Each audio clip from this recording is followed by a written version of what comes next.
Doctor ortho Ayurvedic oil and capsule, अब दर्द भी घुटने टेकेगा। उत्तराखंड सरकार के 4 साल पूरे होने पर हुए कार्यक्रम में सीएम धामी ने कांग्रेस पर किया जमकर हमला। कांग्रेस पर तुष्टीकरण और डेमोग्राफी बदलने का लगाया आरोप। कहा, दंगाई लोग कांग्रेस का वोट बैंक। कांग्रेस को लैंड जिहादी पसंद। राजनाथ सिंह ने सीएम धामी को बताया धुरंधर। उत्तराखंड मंत्रिमंडल विस्तार में जगह पाने से चूके। गदरपुर विधायक अरविंद पांडे का बयान, मैं कभी भी मंत्री पद की दौड़ में शामिल नहीं था। अरविंद पांडे ने कहा, जिन 5 लोगों को मंत्री बनाया गया है वे सभी योग्य। मसूरी व्यापार संघ चुनाव को लेकर नामांकन शुरू। अध्यक्ष पद के दावेदार सुनील सोनकर ने अपने पूरे पैनल के साथ किया नामांकन। 27 मार्च को Mussoorie traders and welfare association का चुनाव। चंपावत में जल जीवन मिशन पर उठे सवाल, नल में पानी नहीं लेकिन भारी भरकम बिल। ग्रामीणों ने कहा, यह सीधी सीधी ठगी। नाराज ग्रामीणों ने किया विभाग के खिलाफ जोरदार प्रदर्शन।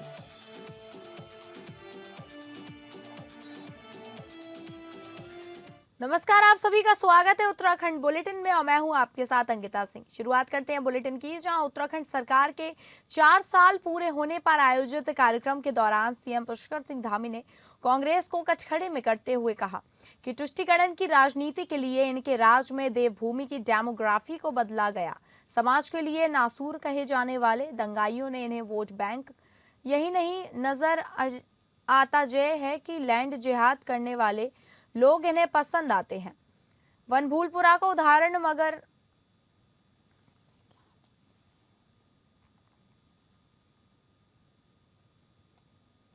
के माध्यम से यह भी उनसे पूछना चाहता हूं कि जब घुसपैठियों को यहां बसाया गया था तब आप लोग कहां थे? जब युवाओं को भविष्य नकल माफिया बर्बाद कर रहे थे तब आप कहां थे? जब देवभूमि की पहचान बदली जा रही थी तब आप चुप क्यों थे? भाइयों बहनों, कांग्रेस के लोग मेरे इन सवालों का जवाब नहीं दे सकते, क्योंकि उन्हें लैंड जिहाद करने वाले अच्छे लगते हैं। उन्हें दंगा करने वालों में अपना वोट बैंक दिखाई देता है। उन्हें इस प्रकार के शब्द अच्छे लगते हैं। ये लोग तब भी हमारा विरोध करते हैं जब हम राज्य में पहली बार राज्यवासियों की भावनाओं के अनुरूप सख्त भू कानून लागू करते हैं।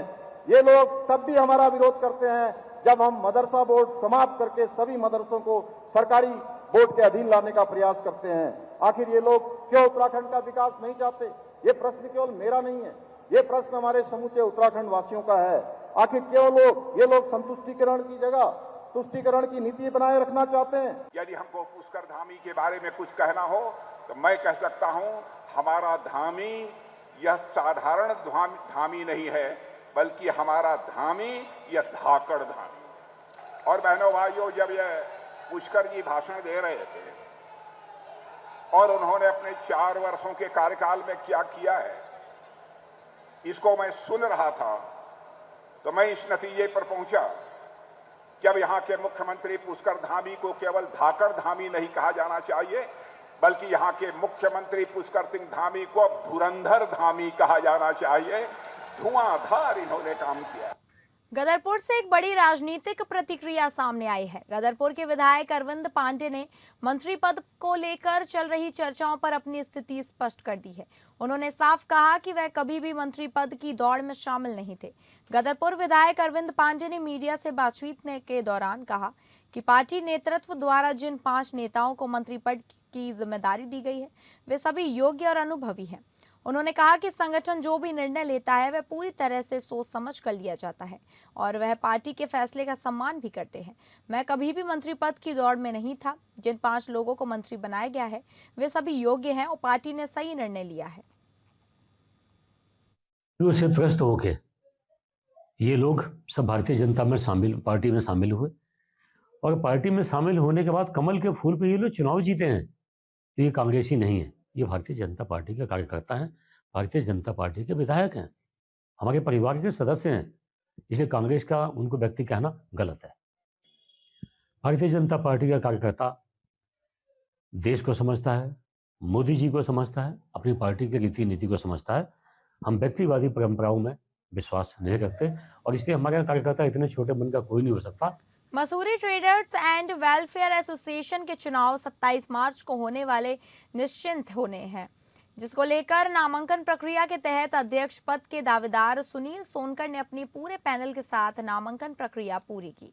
इस दौरान उनके साथ दर्जनों की संख्या में उनके समर्थक नाचते गाते चुनाव कार्यालय पहुंचे, जहां पर उनके समर्थकों में जमकर नारेबाजी की और सुशील सोनकर को विजय बनाने की अपील की। इस नामांकन के साथ ही व्यापार संघ चुनाव का माहौल पूरी तरह से गर्मा गया और आने वाले दिनों में चुनावी सरगर्मियों और भी तेज होने की उम्मीद है। अध्यक्ष पद के दावेदार सुनील सोनकर ने नामांकन के बाद मीडिया से बातचीत करते हुए क्षेत्र में व्यापारियों से जुड़े मुद्दों को प्रमुखता से उठाया। उन्होंने कहा कि पिछले कुछ समय से कमर्शियल गैस सिलेंडर की भारी किल्लत बनी हुई है, जिससे छोटे और मध्यम वर्ग के व्यापारी काफी परेशान हैं। इसके बावजूद वर्तमान व्यापार मंडल द्वारा इस समस्या के समाधान के लिए कोई ठोस पहल नहीं की गई है। उन्होंने आरोप लगाया कि वर्तमान अध्यक्ष द्वारा व्यापारियों के मुद्दे से भटकाकर राजनीतिक तुष्टीकरण का मंच बना दिया है, जिससे वास्तविक समस्याएं पीछे छूट चुकी हैं। उन्होंने आश्वासन दिया कि यदि उनकी टीम को जीत मिलती है तो व्यापारियों की समस्याओं को प्राथमिकता के आधार पर हल किया जाएगा।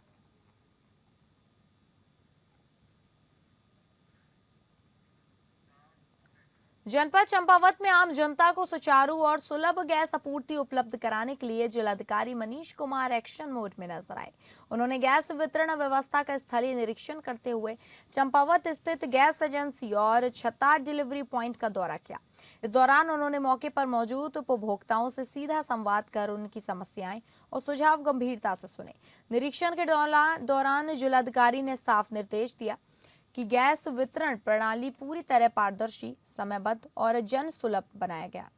उन्होंने जिला पूर्ति अधिकारी को निर्देशित करते हुए कहा कि जिन उपभोक्ताओं को ऑनलाइन पंजीकरण में परेशानी हो रही है, उनका पंजीकरण गैस एजेंसी के माध्यम से भी सुनिश्चित किया जाए, ताकि कोई भी पात्र व्यक्ति गैस सुविधा से वंचित न रहे।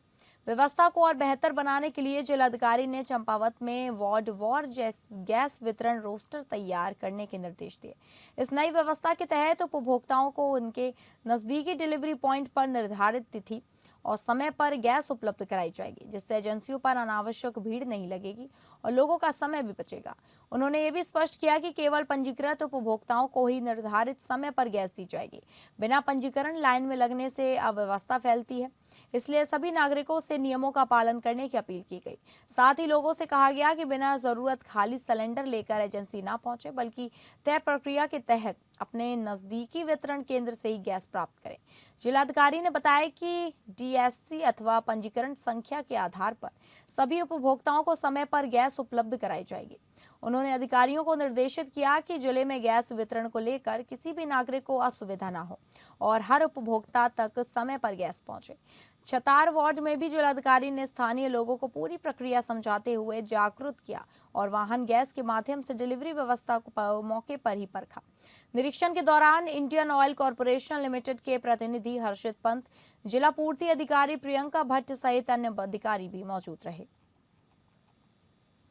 जो उनका प्रतिशत होता था उससे जो अभी वर्तमान में खपत है उसको देखते हुए हमारे डोमेस्टिक सप्लाई को पहले पूर्ति करते हुए उसमें प्रतिशत निर्धारित किया गया है। जैसे मैं रेस्टोरेंट और आपके होटल ढाबास की बात करूं तो उसमें 7% जो पहले हमारे पास लगभग पर डे 1700-1800 कमर्शियल सिलेंडर की आपूर्ति की मांग रहती थी, वो प्रत्येक जनपद को 8 to 9% उसकी मांग की आपूर्ति की जाएगी। इसको ग्रेजुअली फिर आगे भारत सरकार के द्वारा इसको बढ़ाया जाना भी है। तो कमर्शियल जो सिलेंडर्स हैं उनकी आपूर्ति के लिए भी सरकार कार्य कर रही है। चंपावत जिले के दूरस्थ गांव रोंगकुंवर में उस समय प्रशासन की संवेदनशीलता और सक्रियता का अनोखा उदाहरण देखने को मिला, जब जिलाधिकारी मनीष कुमार खुद करीब 3 किलोमीटर दुर्गम जंगल का रास्ता पैदल तय कर ग्रामीणों के बीच पहुंचे। ग्राम पंचायत भंडाल बोरा स्थित राजकीय उच्च प्राथमिक विद्यालय में आयोजित चौपाल में डीएम ने न सिर्फ लोगों की समस्याएं सुनी, बल्कि मौके पर ही उनके समाधान के लिए सख्त निर्देश भी दिए। रास्ते में त्रिलोक सिंह कुंवर के घर रुककर उन्होंने आजीविका और खेतीबाड़ी की जानकारी ली और संबंधित अधिकारियों को पीएम किसान योजना व आयुष्मान कार्ड जल्द बनवाने के निर्देश दिए। चौपाल में ग्रामीणों ने सबसे बड़ी समस्या सड़क की बताई, जिस पर डीएम ने प्रधानमंत्री ग्राम विकास सड़क योजना के तुरंत कार्यवाही करने के कहा। क्षतिग्रस्त रास्तों और पुलों के निर्माण, पेयजल संकट, बिजली, पेंशन, आधार कार्ड, जन प्रमाण पत्र, गौशाला और सुरक्षा दीवार जैसे कई मुद्दों पर डीएम ने एक शिकायत को गंभीरता से लिया और अपनी डायरी में दर्ज करते हुए अधिकारियों को प्राथमिकता से निस्तारण के निर्देश दिए। स्वास्थ्य सेवाओं को लेकर भी डीएम सख्त नजर आए। उन्होंने आंगनवाड़ी व आशा कार्यकर्ताओं को हर पात्र व्यक्ति का आयुष्मान कार्ड बनाने का और योजनाओं का लाभ समय पर देने के निर्देश दिए। गीता देवी की मानसिक स्वास्थ्य समस्या पर विशेष ध्यान देते हुए मुख्य चिकित्सा अधिकारी को तत्काल उपचार सुनिश्चित करने को कहा। आपदा से क्षतिग्रस्त सिंचाई व्यवस्था को सुधारने के लिए टैंक निर्माण और फसलों की सुरक्षा हेतु तारबाड़ कराने के निर्देश भी दिए गए। इसके साथ ही स्कूल भवन सुधार, खेल मैदान, ओपन जिम, पंचायत भवन और बारात घर निर्माण जैसे विकास कार्यों को भी प्राथमिकता में शामिल किया गया। डीएम की इस पहल से ग्रामीणों में भरोसा और उम्मीद दोनों जागी है कि अब उनकी समस्याएं सिर्फ सुनी नहीं जाएंगी बल्कि जल्द हल भी होंगी।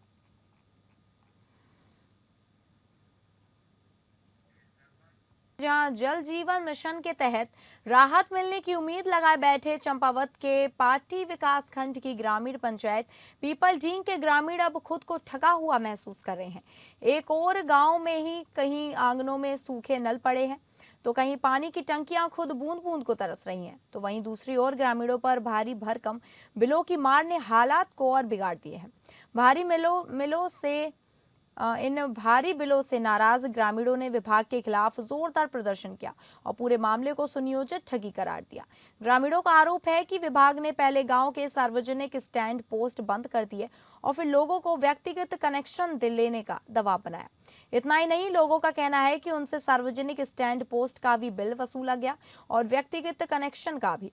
गांव में जब अचानक 1720 रुपए के बिल पहुंचे तो ग्रामीणों के होश उड़ गए। ग्रामीणों के मुताबिक वे पहले 258 रुपए का बिल जमा कर चुके हैं। इसके बावजूद अब 1720 रुपए का नया बिल भेजा गया। ग्रामीण सवाल उठा रहे हैं कि जब पुराना बिल जमा हो चुका है तो दोबारा बिल क्यों भेजा गया। उनका आरोप है कि विभाग पहले से जमा 258 रुपए को समायोजित करने की बात कहकर असल में उनसे अधिक पैसा वसूलना चाहता है। लोगों का कहना है कि जब उन्होंने पिछला बिल भर दिया तो उसी को घटाकर नया बिल क्यों नहीं दिया गया, बल्कि अधिक रकम का बोझ भी डाल दिया। मामले को और गंभीर बनाते हुए एक ग्रामीण ने दावा किया कि उनके घर में अभी तक पानी का कनेक्शन लगा नहीं है, फिर भी उन्हें बिल भेजा गया है। इस बात से ग्रामीणों का गुस्सा और भी भड़क गया। वहीं विभाग का कहना है कि ग्रामीण पिछले 1 साल से योजना का लाभ ले रहे हैं और गलती से सार्वजनिक स्टैंड पोस्ट का बिल भेज दिया गया, जिसे अब कम किया जाएगा। हालांकि ग्रामीण इस सफाई को मानने को तैयार नहीं है। ग्रामीणों ने साफ कहा है कि सार्वजनिक स्टैंड पोस्ट दोबारा चालू किए जाएं और लोगों को जबरन व्यक्तिगत कनेक्शन लेने के लिए मजबूर न किया जाए। इसके साथ ही गलत बिलों की निष्पक्ष जांच कर दोषियों के खिलाफ कार्रवाई की जाए। ग्रामीणों ने भारी बिल भरने में असमर्थता जताते हुए जिलाधिकारी से न्याय की गुहार लगाई। उनका कहना है कि जब तक पूरे मामले की जांच नहीं होती तब तक वे बिल जमा नहीं करेंगे। इस पूरे मामले में विभाग की कार्यप्रणाली पर गंभीर सवाल खड़े कर दिए हैं। ग्रामीणों का कहना है कि यह सिर्फ लापरवाही नहीं बल्कि एक सुनियोजित आर्थिक शोषण है। अब देखना होगा कि प्रशासन इस पर क्या कार्रवाई करता है। कर्ण करायत क्षेत्र के किमोटा गांव से निकलकर अपनी मेहनत और लगन के दम पर राष्ट्रीय स्तर की गेट परीक्षा में शानदार स्थान हासिल करने वाले दीपक मुरारी आज युवाओं के लिए प्रेरणा बन गए हैं। साधारण ग्रामीण परिवेश से आने वाले दीपक ने सीमित संसाधनों के बावजूद अपने हौसले को कभी कमजोर नहीं पड़ने दिया। दीपक को आज जिलाधिकारी मनीष कुमार ने फोन पर बधाई देते हुए कहा कि आपने जिन परिस्थितियों में ऊंचा मुकाम हासिल किया है उसे देखते हुए आप अब किमोटा गांव के दीपक न रहकर उत्तराखंड के युवाओं के लिए दीपक का प्रकाश हो गए हैं, जो उनके जीवन में नई रोशनी लाएगा। दीपक ने फोन वार्ता में जिलाधिकारी को अपने दिल का दर्द साझा किया और कहा कि अगर लोहाघाट जैसे क्षेत्रों में उच्च स्तर की कोचिंग सुविधाएं उपलब्ध होती तो उनके जैसे कई और भी छात्र बड़ी सफलताएं हासिल कर सकते। उनके मन में यह कसक आज भी बनी हुई है कि प्रतिभा तो उनके गांव में भी भरपूर है, बस उन्हें सही मार्गदर्शन और संसाधनों की जरूरत है। हाई स्कूल के बाद बड़े सपनों को साकार करने के लिए दीपक दिल्ली चले गए। वहां उन्होंने पढ़ाई के साथ साथ विभिन्न संस्थानों में काम भी किया ताकि परिवार पर आर्थिक बोझ न पड़े। माता पिता के आशीर्वाद और अपनी कड़ी मेहनत से उन्होंने एक ये मुकाम हासिल किया है। उन्होंने कहा कि ऑनलाइन शिक्षा जरूरी है, लेकिन ऑफलाइन कोचिंग से छात्रों को आपसी संवाद, अनुभव साझा करने और प्रतिस्पर्धा का बेहतर माहौल मिलता है। सही संसाधन और मार्गदर्शन से छात्रों के जीवन में बड़ा बदलाव लाया जा सकता है। दीपक ने यह भी कहा कि मॉडल जिला चंपावत में प्रतिभाओं की कोई कमी नहीं है, जरूरत सिर्फ उन्हें पहचानने की और निखारने की है।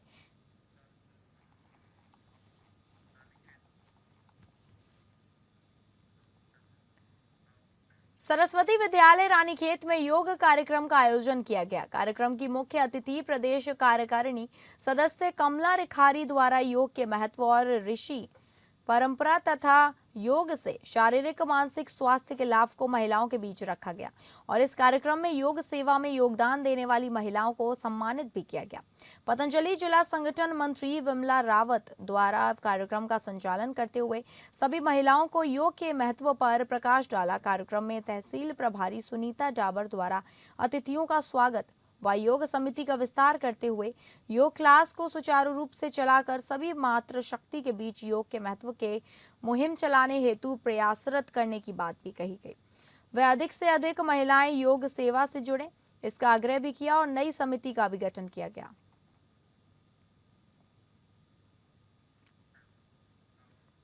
उत्तराखंड के प्रसिद्ध तीर्थ गंगोत्री धाम को लेकर मंदिर समिति ने एक अहम निर्णय लिया है। समिति के सनातनियों के अनुसार अब गैर रहेगा प्रवेश पर प्रतिबंध।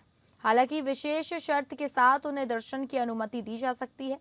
यह शर्त पंचगव्य के पान से जुड़ी है। मंदिर समिति का कहना है कि यदि कोई सनातनी श्रद्धालु गंगोत्री धाम में गैर दर्शन करना चाहता है तो उसे पहले पंचगव्य का पान करना होगा। इसके दिन में प्रवेश और बाद में उसे अर्चना की अनुमति दी जाएगी। पूजा यह निर्णय गंगोत्री मंदिर समिति द्वारा लिया गया है, जो हाल के दिनों में धार्मिक स्थलों पर प्रवेश को लेकर चल रही है।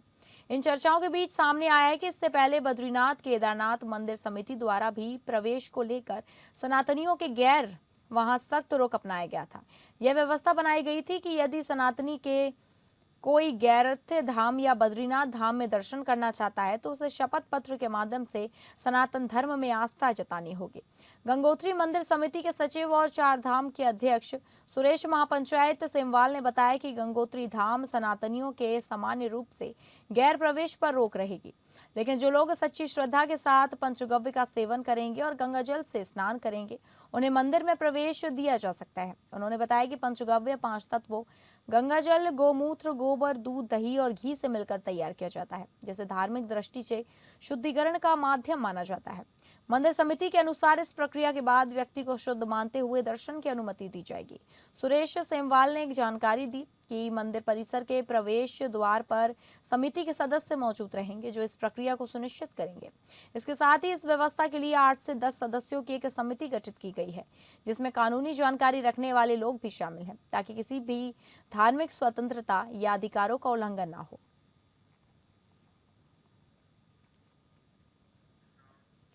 जनपद चंपावत के प्रसिद्ध मां वाराही शक्तिपीठ देवीधुरा में शुक्रवार को आस्था और विकास का ऐतिहासिक संगम देखने को मिला, जब मुख्यमंत्री पुष्कर सिंह धामी ने अपने आवास से वर्चुअल माध्यम के जरिए मंदिर के भव्य नव्य निर्माण कार्य का शिलान्यास किया। प्रतिकूल मौसम के चलते उनका दौरा स्थगित रहा, लेकिन डिजिटल माध्यम से जुड़कर उन्होंने क्षेत्रवासियों को इस गौरवपूर्ण अवसर की बधाई दी। सीएम ने अपने संबोधन में मां वाराही धाम को सदियों पुरानी अटूट श्रद्धा, शक्ति और लोक आस्था का केंद्र बताते हुए कहा कि यह स्थल केवल धार्मिक नहीं बल्कि सांस्कृतिक और सामाजिक चेतना का भी प्रमुख आधार है।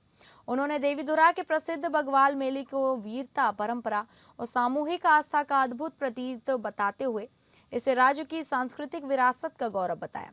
उन्होंने विश्वास जताया कि लगभग 15 करोड़ रुपए की लागत से होने वाले इस भव्य नवनिर्माण के बाद मां वाराही धाम राष्ट्रीय स्तर पर एक प्रमुख आध्यात्मिक और पर्यटन केंद्र के रूप में स्थापित होगा, जिससे स्थानीय युवाओं को रोजगार के अवसर मिलेंगे और क्षेत्रीय अर्थव्यवस्था को नई गति मिलेगी।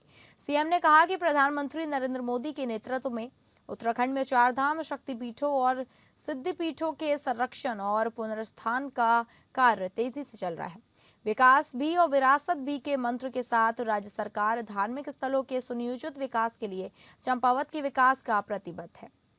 उन्होंने जिक्र करते हुए बताया कि शारदा कॉरिडोर के तहत 179 करोड़ रुपए से शारदा घाट का पुनर्विकास कार्य शुरू हो चुका है, जबकि करीब 430 करोड़ रुपए के गोलजियो कॉरिडोर पर भी तेजी से काम हो रहा है। लोहा घाट में अत्याधुनिक एथलेटिक ट्रैक, महिला स्पोर्ट कॉलेज और राजीव गांधी नवोदय विद्यालय के भवन निर्माण जैसे कार्य भी तेजी से प्रगति पर हैं।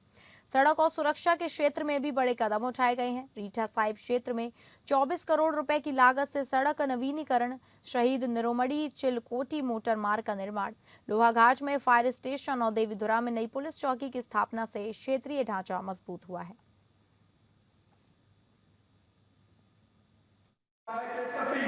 जो आप सब लोग का स्नेह है, इसमें अपना योगदान, इस कठिन परिस्थितियों में, इस बारिश में आप लोग यहाँ आए हैं और मां माई के इस भूमि पूजन और शिलान्यास में क्या आप सब लोग साक्षी हैं। सभी गणमान्य जन, श्री लक्ष्मण सिंह बनवरिया जी, श्री हीरा वल्लभ जी, श्री गोविंद सिंह सामंत जी, श्री नरेंद्र अग्रवाल जी, सतीश पांडे जी, जिलाधिकारी महोदय एवं अन्य गणमान्य जन, आज हम इस ऐतिहासिक पल के साक्षी हैं जिसमें माननीय मुख्यमंत्री जी ने जुड़कर वो आ नहीं पाए, अपरिहार्य कारण सभी जानते हैं, लेकिन उन्होंने वर्चुअल माध्यम से इसका शिलान्यास किया। तो फिलहाल उत्तराखंड बुलेटिन में बस इतना ही। नमस्कार।